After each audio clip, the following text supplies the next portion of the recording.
here is a nice way to add a little extra flavor to your next cheesecake or pie. I like to add a little hazelnuts in there, and I love it with my citrus pies like key lime. So we're going to put a little hazelnuts in there, and here are the other ingredients if you'd like to jot them down. They'll also be below the video so that you can print them out, or you can just do a screenshot if you're watching it on your phone. So we'll go ahead and start by making our graham cracker crumbs, and you can just pulse those down to a fine crumb. Make sure that you use the plain crackers and not the kind that have honey in them or cinnamon. And then we'll go ahead and do the same with our hazelnuts. These I've got at a store called Trader Joe's. They're shelled already, so that's what I like. And now we can begin to just combine our graham cracker with the hazelnut, the sugar, and the salt. And we'll make sure to just combine these real well.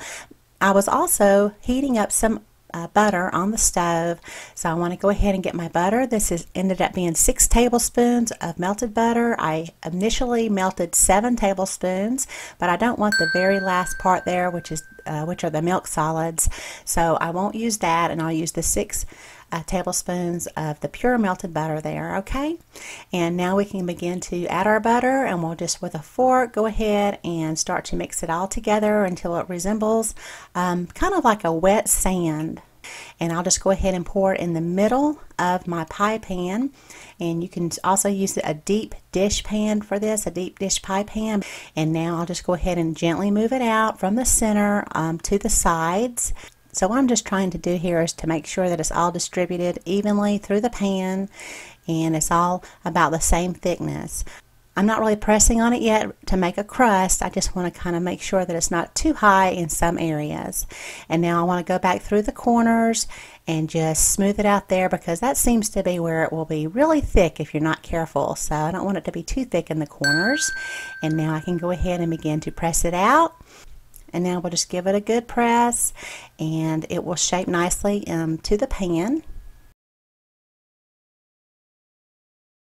And now just one last check to make sure that everything is nice and secure.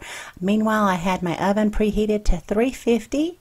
I'm just going to go along the sides here just a tiny bit just to make sure everything is good, and now we're going to bake it in the oven for about 5 to 7 minutes. I'm also going to bake this with my pie later, so I don't need to bake it a lot, and just let it cool down a little bit, and it's ready for your filling. So I made this last year for key lime pie, which turned out wonderful. So I hope to show you that recipe soon. And if you enjoyed the video, please let me know by heading down there and giving me a big thumbs up. I sure would appreciate it. Also, over on my channel, you're welcome to head over there. I have some playlists for you so that you can check out other ideas for desserts. Thanks so much for watching, and y'all have a beautiful day.